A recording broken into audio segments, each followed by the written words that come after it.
ambition, visionnaire à la main incandescente, emporte tout. Comment dire non à quelqu'un qui vous propose de venir sur un plateau avec la garantie de pouvoir terminer vos phrases sans être insulté? On est dans l'ordre de l'impensable. Pour moi, l'expérience serait exotique, exaltante.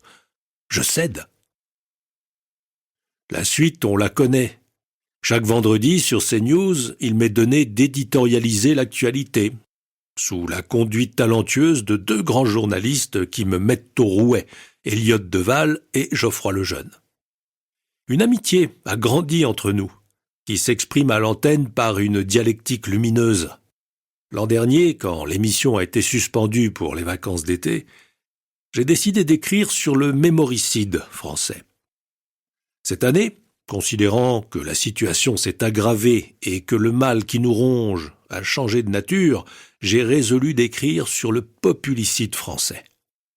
Ce n'est plus seulement la mémoire d'un pays qui est atrophié, amputé, mutilé. C'est le corps et l'âme d'un peuple qui sont en danger de mort. Jusqu'à présent, dans toute son histoire, la France s'est toujours relevée des épreuves traversées. Pour la première fois, elle doit affronter la crainte de disparaître. À la lumière de l'épreuve tragique des deux guerres mondiales, n'importe quel esprit lucide est saisi de vertige devant la rémanence des agents infectants de l'hubris qui sont encore là. Mon père, héros de la résistance, captif au fameux camp de représailles de Lübeck, a mis très tôt entre mes mains une sorte de guide pratique, L'étrange défaite de Marc Bloch. Fais-en ton livre de chevet. N'oublie pas le mot de Thomas d'Aquin, Timeo hominem uniu libri. Je crains l'homme d'un seul livre.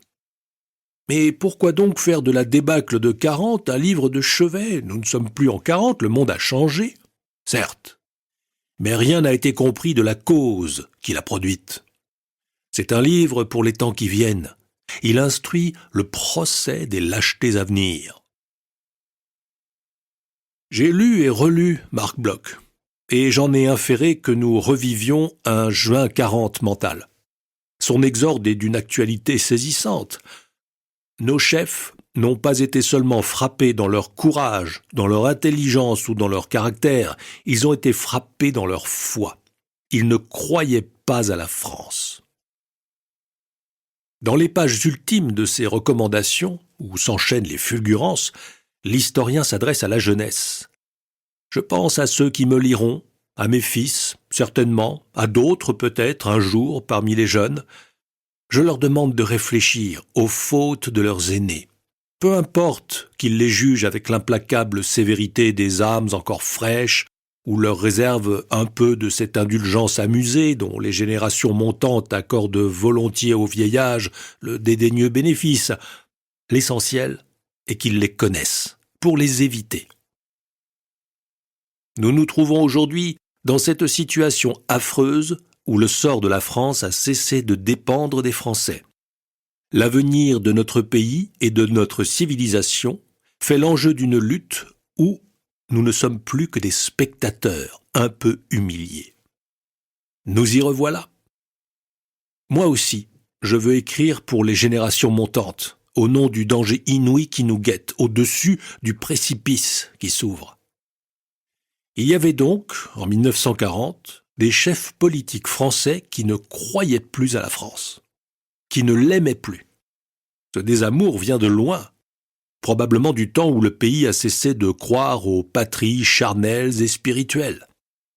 À un de ses interlocuteurs qui l'interrogeait sur l'extrême fragilité des défenses immunitaires de notre peuple, Fustel de Coulanges répondit en 1889, peu avant de mourir, « Vous avez perdu le fil de vos affections, parce que vous vous aimez insuffisamment, parce que vous vous aimez mal.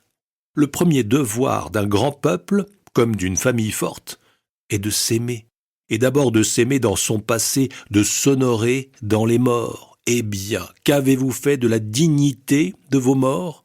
Ce que vous appelez votre histoire s'applique à les discréditer et à les flétrir.